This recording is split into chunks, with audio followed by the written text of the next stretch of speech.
para ele, tá? Ah, obrigado, agora já mudou um pouquinho de figura. Eu pensei que estava ligado.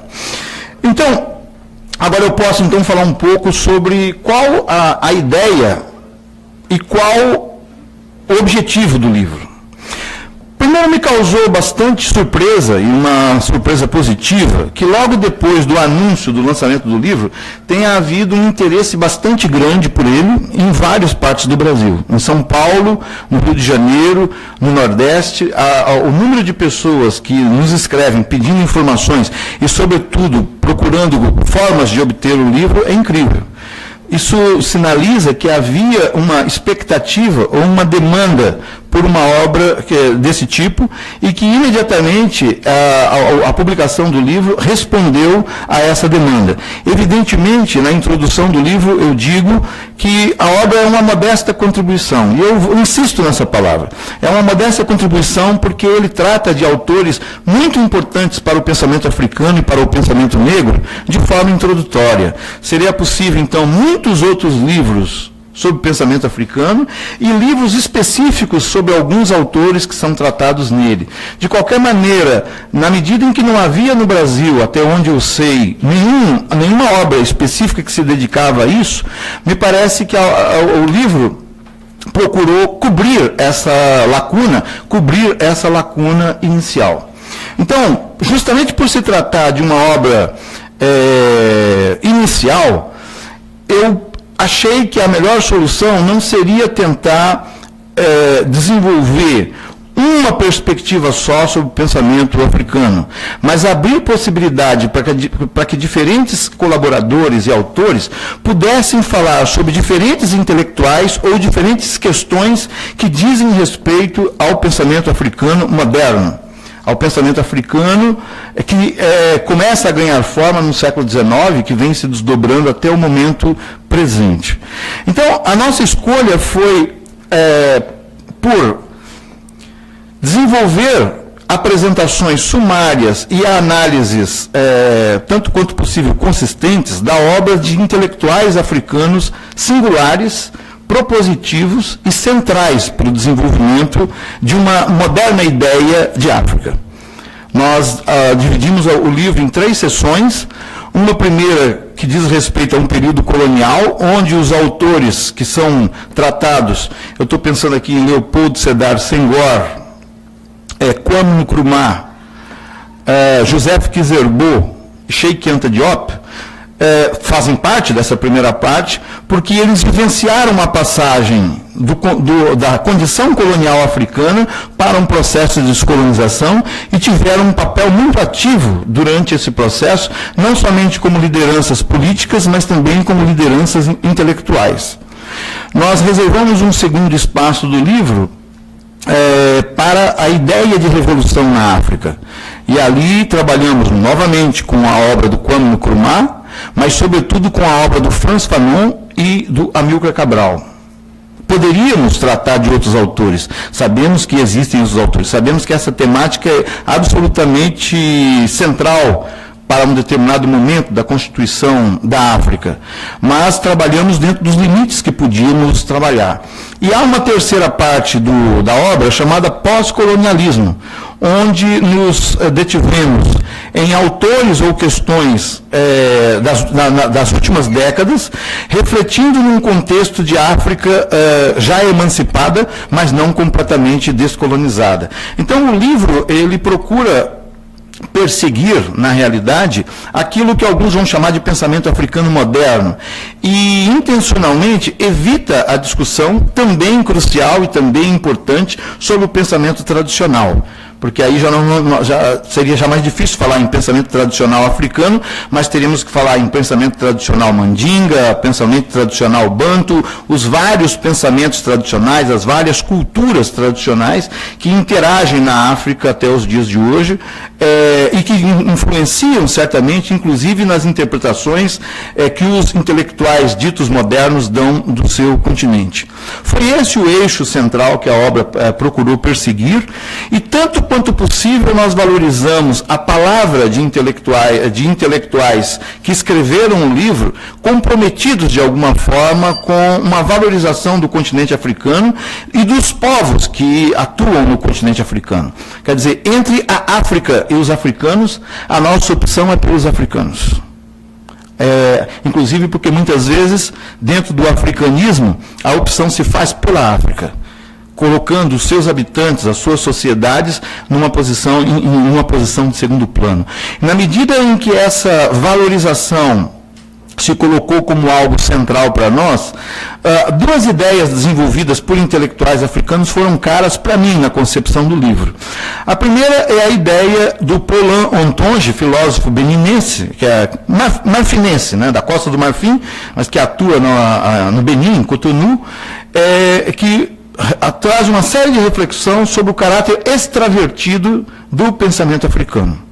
O caráter extravertido, quer dizer, um pensamento que acaba sendo destinado muitas vezes mais ao centro do que propriamente aos próprios africanos. E a partir desse conceito de extraversão que ele tira da obra do Samir Amin, ele propõe então o conceito de conhecimentos endógenos.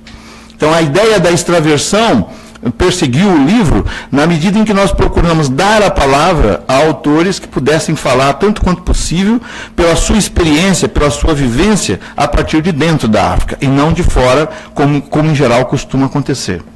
A segunda ideia que foi importante para nós, me veio inspirada do pesquisador nigeriano Toyin Falola, do historiador Toyin Falola, quando num artigo de uma conferência que ele deu na Universidade Federal da Bahia, ele fala na necessidade de reservar para os africanos o que ele chama do poder de definição.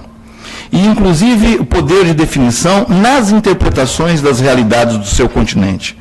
Não se trata aí de conferir uma autenticidade maior aos intelectuais africanos, ou não se trata aí de uma reserva racial ou alguma coisa assim, mas se trata de reconhecer o direito à palavra e a possibilidade de interferência num debate, que é um debate que é desenvolvido tanto na África, quanto na Europa e quanto na América. Quer dizer, os estudos africanos se desenvolvem em todo o mundo e qualquer pessoa tem legitimidade de fazê-lo, desde que o faça com competência, com critérios, conceitos e metodologias apropriadas. Por conta disso mesmo, os africanos devem ter um espaço de definição também na interpretação das realidades do seu continente, o que muitas vezes não ocorre, ou o que na maior parte das vezes não ocorre. Então foi por essa perspectiva que o livro conta, sim, com contribuições importantes de jovens pesquisadores africanos, o Kassum Diémé e o Gabriel Ambrosio, um do Senegal, o outro de Angola. Esses eu conheço por e-mails, não tive ainda, infelizmente, a oportunidade de conhecê-los. Os colegas que estão aqui presentes. E foi uma grande satisfação para nós contar com o prefácio do livro feito pelo professor Severino Elias Nguyen, né, de Moçambique, que é o último dos grandes intelectuais abordados no livro, né, pelo nosso colega, o Eduardo Guanaíssa. Então, essa atribuição de responsabilidade interpretativa foi uma intenção deliberada que nós tivemos no livro, de modo que, mesmo que ele seja uma contribuição modesta ou introdutória, ele procura ser uma contribuição comprometida, e comprometida não necessariamente com uma ou outra perspectiva, mas com a possibilidade de abrir um debate, e de abrir um debate que interessa efetivamente para os pontos de vista dos africanos hoje. O velho problema da tradição, modernidade, rural, urbano, passado e presente, depende, portanto, do quanto que esses intelectuais considerarem prioritário que isso efetivamente o seja. Essa é a finalidade da obra, e é ela que nos motivou realmente a fazer o livro e vê-lo circulando.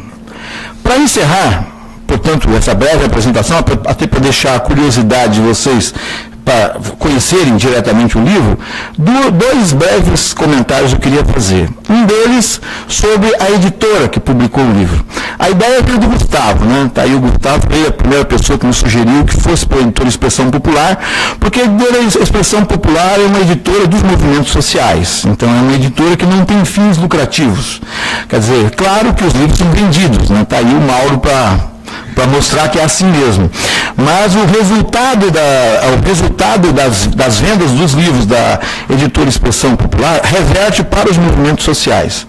Assim sendo, em geral, eles não aceitam obras originais, eles preferem trabalhar com obras já editadas antes, cujos contratos se encerraram, para não ter justamente o trabalho editorial e para serem mais uma editora de circulação. Eu tenho um outro livro pela editora Expressão Popular sobre Canudos, em que aconteceu, junto com o professor Mário Maestro, em que aconteceu exatamente isso. Mas nesse caso, como não havia obra publicada, então a editora se predispôs a publicar e divulgar, mas o peso da preparação da obra foi fortemente da URGS. Então foi o ILEA que parcialmente financiou a editoração do livro e, sobretudo, o NEAB, é isso que eu quero deixar registrado, sobretudo o NEAB da URGS, né, que arcou praticamente tudo com a impressão do livro.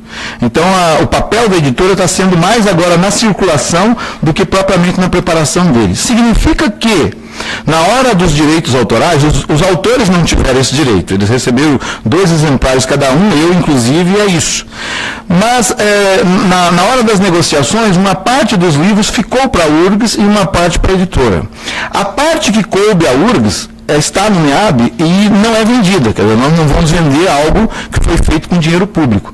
Então, essa parte está reservada para, os livros estão reservados para serem enviados a NEABs, a instituições de pesquisa, a instituições que têm interesse pelos estudos africanos. Eu digo isso porque, se aqui tem pessoas que pertencem a essas instituições, podem entrar em contato comigo ou com o NEAB, e aí nós enviaremos os livros ou encontraremos uma maneira de enviar os livros gratuitamente. E a segunda informação que o Walter e eu já tínhamos conversado muitas vezes é assim: se a finalidade do livro é abrir o espaço para a circulação do pensamento, não faz muito sentido, né, a comercialização do livro. A editora tem esse argumento, né, final de reverter para os movimentos sociais. Mas como não há contrato assinado com ela, logo após o lançamento, eu acho que não tem mais porquê o livro ficar circulando apenas em forma impressa. Então, como nós temos o arquivo em PDF dele, rapidamente esses arquivos vão ser passados aos autores, porque eu não quero assumir essa responsabilidade sozinho. Mas eu vou mandar para os autores e aí a obra deve ganhar uma vida própria na internet. E nós sabemos, nós que fazemos estudos africanos, estudos diaspóricos e negros, que a internet é um instrumento hoje muito mais importante, na realidade, do que o acervo de biblioteca, para a circulação de ideias. Se eu, não sei como os colegas veem isso, mas se eu dependesse de livros físicos para realizar os estudos que realizo, eu não teria condições de fazer os estudos a partir daqui. Tá? Então, fica esse anúncio. E o último tem que ver com a capa do livro, que foi feito pelo Bruno Ortiz, nosso colega Bruno Ortiz, que já deu excelentes contribuições para a Semana da África, a quem eu agradeço, e que é também um dos autores do livro, e que ele fez a meu pedido. Mas tem uma historinha aí, eu quero encerrar a minha fala com essa historinha que, no mínimo, é curiosa, de como se gestou numa concepção tão bonita, né, e tão significante da capa do livro. Em 2015, eu fui participar de um evento, um congresso em Lisboa, estava com a minha família, e nós estávamos fazendo uma viagem para o Palácio dos Reis de Dinastia de Bragança, uma coisa completamente, portanto, diferente, distante de África, quando ela estava lá na barriga da mãe, hoje já está aí se manifestando para confirmar o que o pai diz. E então nós vimos no mural uma pintura mural do Amílcar Cabral, do Agostinho Neto, dos libertadores da África, e aquilo me chamou muita atenção. Mas eu estava dentro de um ônibus e não podia parar ali. No dia seguinte eu infernizei a vida da minha esposa para encontrarmos esse mural, e encontramos. Mas ali, mais importante do que as figuras do Amílcar Cabral e outros, foi uma imagem que havia esculpida em martelo, em tijolos, numa casa, em que formava o rosto de uma pessoa. Aquela ideia não é uma pintura, simplesmente alguém com um martelo bateu com o martelo e, a partir dessa lapidação, digamos assim, se formou um rosto negro que podia ser de um africano, de um afrodescendente. Aquilo, para mim, passou a ideia do que o livro poderia ser. Essa criatividade das culturas negras, essa inventividade, essa adaptação às condições, as mais adversas que as culturas negras foram colocadas, sobretudo no Novo Mundo e na Europa. Era aquilo que eu pretendia que fosse a capa do livro. E foi essa imagem que eu mandei para o Bruno Ortiz. Eu tenho a impressão que ele se inspirou nela para criar a proposta de capa que aí está colocada e que acho que expressa também muito bem a ideia que o livro pretende desenvolver. Então, de maneira geral, era essa concepção que o livro tem. Eu agradeço muito aos meus colegas que estão aqui comigo para partilhar também esse momento importante para nós, aos demais colegas, colaboradores, parceiros de RIMP que estão aqui, e eu vou passar então a palavra a eles. Obrigado por vocês estarem juntos em mais essa. Obrigado. Em primeiro lugar, então, professor José Carlos dos Anjos, depois o Anselmo. Eles negociaram essa. A gente acabou de fazer o ensaio aqui, da sequência. Bom, boa tarde a todos. Eu gostaria de começar por agradecer imensamente a oportunidade, não apenas de participar dessa apresentação, mas também de participar do livro e contribuir com um capítulo no livro. Mas enquanto leitor dos demais textos do livro, que eu gostaria de experimentar algumas ideias sobre como o livro acabou me impactando. Então, gostaria de falar a partir de um certo viés muito pessoal e extrair algumas pontes de diálogo eventual com as leituras que outros já fizeram ou poderão vir a fazer do livro.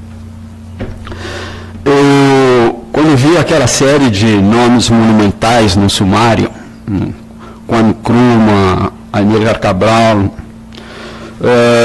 Fanon, Senghor, etc., os mais recentes, o Mbembe, o Mundimbe, eu fiquei pensando que eu encontraria no livro uma espécie de celebração, de monumentalização de grandes nomes. E a primeira coisa que me surpreendeu, em termos, com o qual eu me afinei, um esforço que eu também estava pretendendo fazer,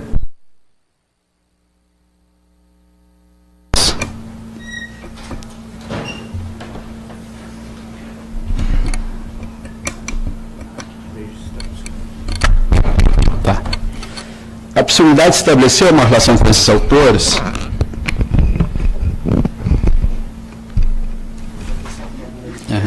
não precisa? Assim, tá. Que não fosse uma relação de celebração, portanto, de uma certa exterioridade entre aquele que escreve e aquele sobre quem se escreve, mas uma relação de certa forma, um desafio de atualização, né? Para que servem os conceitos, as categorias, as formas de experimentação do pensamento desses autores hoje, nos desafios que nós atravessamos? Eu acho que tem três formas possíveis, eu vejo assim muito rapidamente, de olhar para esses pensadores africanos. Uma delas é essa celebrativa, é uma espécie de monumentalização que, no ato de celebrar, de certa forma congela e emudece esses pensadores. Uma segunda forma é a da exegese, né? Um exercício de buscar a melhor leitura daqueles pensadores, que acaba sendo também um ato de congelamento, porque tende a neutralizar um pensamento numa certa forma, e um conjunto de disputas sobre as melhores interpretações. Eu gostaria de fazer uma leitura desses textos, eu quis fazer uma leitura a partir de uma perspectiva que não fosse nem da celebração, nem da exegese, mas que fosse de um pensamento, de uma extensão de pensamento, de um conversar com esses conceitos e autores, em vez de conversar sobre esses pensadores. Então, isso me parece de importância central, essa possibilidade de não falar sobre esses pensadores, mas falar com, estender um pensamento, experimentá-lo em outros lugares, em outros tempos, em outros desafios. Me parece muito importante nesse momento, em primeiro lugar, pelo fato de que nós enfrentamos de uma forma decisiva problemas planetários, globais, e nos arriscamos à beira de catástrofes, de hecatombes ecológicas, políticas, financeiras, que nos instigam a pensar que uma certa forma hegemônica de pensamento está à beira da exaustão, está se exaurindo, e que é necessário frequentar outros espaços de pensamento, espaços à margem, que possam possibilitar formas de inaugurar o pensamento na radicalidade que o momento exige. Então, eu tendo a pensar que quando um segmento populacional da humanidade é submetida de uma forma trágica, catastrófica, 5 séculos de tráfico, pensando que o tráfico de escravos se prolongou muito além da abolição, as colônias portuguesas, a relação entre Cabo Verde, Santo Tomé e Príncipe, Angola, Moçambique, ao longo de todo o século XX, foram de forma sutis de tráficos de camponeses na condição de contratados que beiravam a situação da escravidão. Então, foram 5 séculos de escravidão, colonização, racismo e, sobretudo, a estigmatização de todo um povo nas bordas marginais do humano. A ideia de que essa profunda impregnação da suspeita de que ali, naqueles corpos, não se pensa exatamente como os humanos pensam, na sua melhor expressão de inteligência. Então, esse está na margem, nas bordas de um acontecimento que é, na verdade, tão central ao processo de instalação da modernidade do capitalismo, deve trazer uma exterioridade para as possibilidades de enfrentamento dos grandes desafios do momento, que talvez não seja um recurso extremamente precioso. Então, o que eu estou sugerindo é basicamente a ideia de que talvez a modernidade tenha nesses pensadores africanos um lado de fora que tem que ser radical, e que na sua radicalidade ele tende a não ser ouvido. E que nesse não ser ouvido, nessa resistência à possibilidade da irrupção disso que vem desse lado de fora da experiência mais trágica e prolongada da modernidade, nós podemos ter ali substâncias para renovar e encarar os nossos desafios do momento presente de outro modo. Isso que eu tenderia a pensar como possibilidade de extensão de um conversar com, em vez de celebrar esses pensadores. Portanto, eu penso que não se deveria ler esses textos sobre esses pensadores e o convite a ler os próprios pensadores como se estivesse em questão de dizer algo do tipo: os africanos também tiveram grandes pensadores. Está em jogo uma outra coisa. Está em jogo a possibilidade de que os nossos desafios não sejam ultrapassáveis sem que o lado de fora do pensamento que se instalou como a modernidade ocidental possa irromper e dizer: aqui veio. Nesse sentido, eu tenderia a pensar que tem algo de especial no modo como irrompe esse pensamento. E que essa interpelação precisa ser encarada. Se trata, na verdade, do fato de que o continente cuja população foi mais exposta ao processo de saque, expropriação, dizimação e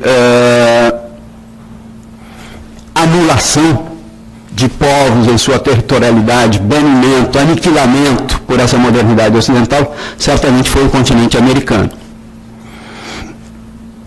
As massas indígenas anteriores ao processo da colonização pelos europeus foram sistematicamente exterminadas, submetidas ao genocídio. Esse genocídio foi tão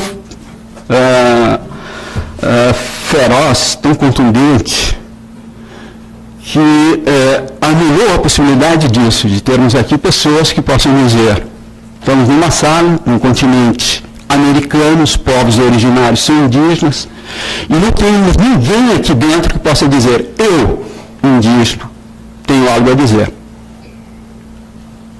Ninguém aqui dentro.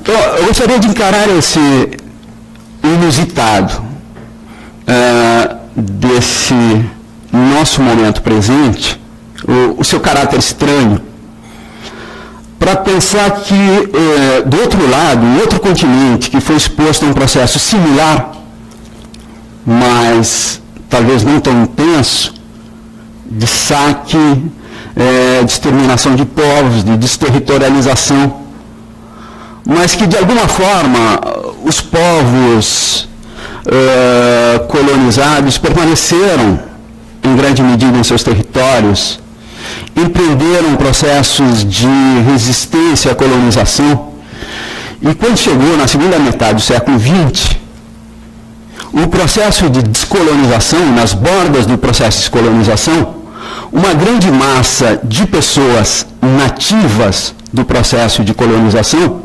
puderam chegar às universidades. Um contingente extremamente significativo de pessoas chegaram às universidades tendo algo a dizer em nome da condição de colonizados em que se encontravam. E esse algo a dizer precisava ser, de alguma forma, foi sistematicamente marginalizado. E esse algo a dizer, de alguma forma, eclodiu nas bordas do processo da descolonização de uma forma muito contundente. É como se pensadores como Amílcar Cabral e Frantz Fanon estivessem mandando as favas às disciplinas acadêmicas e trazendo a urgência de um engajamento do pensamento nas tramas de um processo de luta que não podia se dar ao luxo de distanciamento acadêmico. Então, um pouco das coisas que me instigam na relação com os meus alunos dos primeiros semestres é que eles estão volta e meia me dizendo: eu queria que essa disciplina, as ciências sociais, fosse algo mais prático. O que aconteceria se as ciências sociais fossem mais entrelaçadas com lutas sociais?